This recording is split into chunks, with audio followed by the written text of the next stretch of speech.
It's time for a story. And you know who's with me tonight?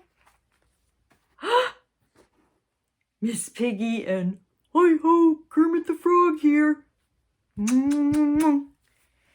Okay, our story tonight is King Leonard's celebration. Here we go. There was a Lion King who ruled over all the beasts of the kingdom of Kidderminster. His name was Leonard, and he lived in a majestic castle high atop a mountain in the center of a jungle. He seldom came down from his beautiful palace, but instead watched over his subjects by gazing out over the kingdom through his royal telescope. Leonard was a very good king and greatly enjoyed doing good things for his subjects. He thought it quite delightful to give the animals gifts and presents in secret. Sometimes he would have his servants leave bushels of bananas or baskets of figs on the doorstep of their jungle homes, or would send the royal gardeners to plant rare flowers in their yards. King Leonard also loved to protect the animals. If a large hungry animal ventured into the jungle, King Leonard himself would go down and frighten it away with a mighty roar. But the other animals never saw him. In fact, some thought he was only a fairy tale. Others had heard stories of his sharp claws and huge teeth and thought he was a fierce, cruel lion. The rest of the animals didn't much care. They just kept all of his wonderful gifts and presents and went about their merry way. One fine summer day, as King Leonard sat upon his throne, he had an idea. "Horatio," the king called, nearly losing his crown. A few moments later, a tall, thin bird, clothed in a colorful kingdom uniform, scurried up to the throne. "You called, sire?" he asked. "Yes, Horatio," King Leonard began. "I have a wonderful idea. I would like to do something for my jungle subjects." "But sire," Horatio objected, "you gave them a fresh supply of bananas and figs only yesterday." Yes, I know that," the king said, "but I would like to do something special for them." "What more could you do, sire?" Horatio asked. "You've already given them enough reason to celebrate."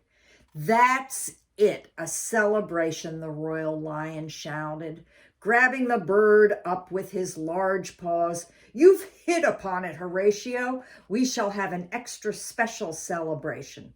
"Sire?" the bird asked. "I shall give my subjects a party. There shall be fine foods, games, balloons, cakes, music, noisemakers, puzzles, and ice cream. Yes, prepare gallons and gallons of ice cream in the royal ballroom. Oh, this will be so much fun." "Where would you like to hold this celebration?" Horatio asked. "In the jungle streets or by the stream, perhaps?" No, don't be silly, Horatio," King Leonard chuckled. "I will invite all of the animals here to my palace." "But sire," the bird objected, "all of them? And they have never—" Yes, I know," the king nodded. "They have never been here before." "Well, it's high time they came now. Now we will have the party tomorrow. Begin the preparations immediately."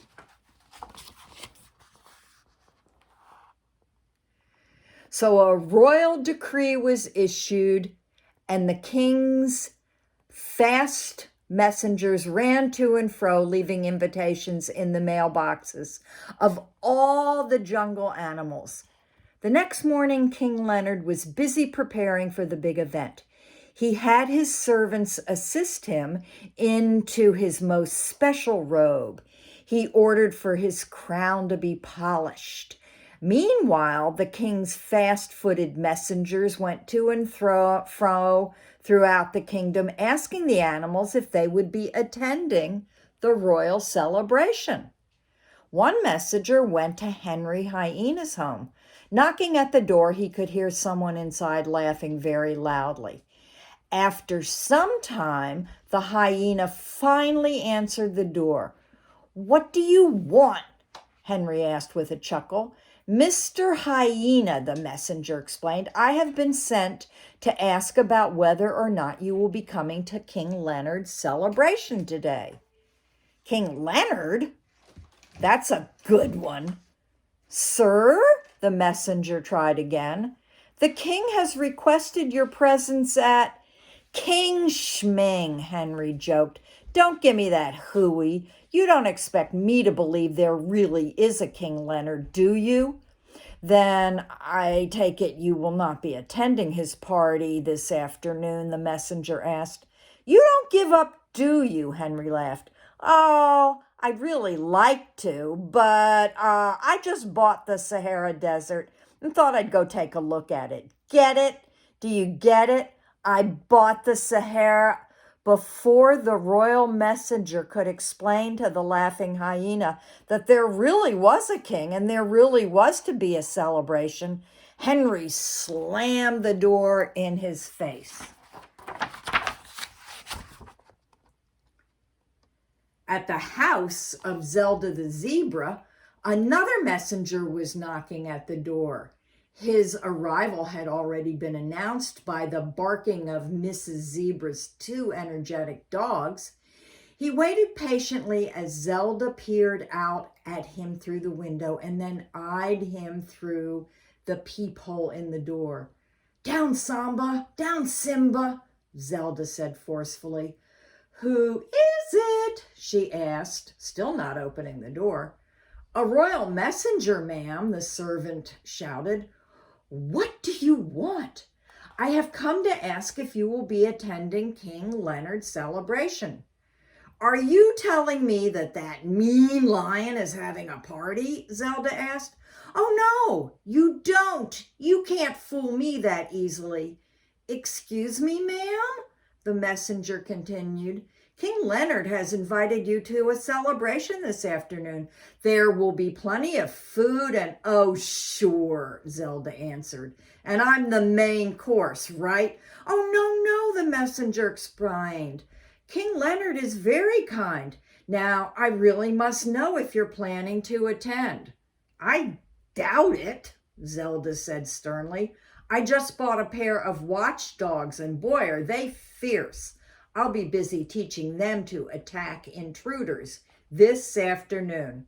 "Well, then good day, ma'am," the messenger said, crossing out Mrs. Zebra's name.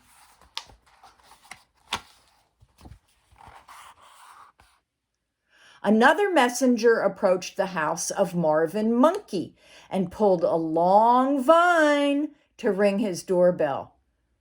"Can you get to the door, sugar?" one voice shouted. "Sure thing, honey bunch," another voice responded. Suddenly the door opened and out swung Marvin Monkey. "Good morning, Mr. Monkey," the messenger said brightly. "I have come to ask if you plan to attend King Leonard's celebration this afternoon." "Celebration?" Marvin asked. "Yes, you should have received an invitation," the messenger explained. "Oh, yeah, that thing," Marvin said, scratching his head. "We ain't coming." "I beg your pardon?" "We ain't coming," Marvin said, and he turned to scamper up the vine.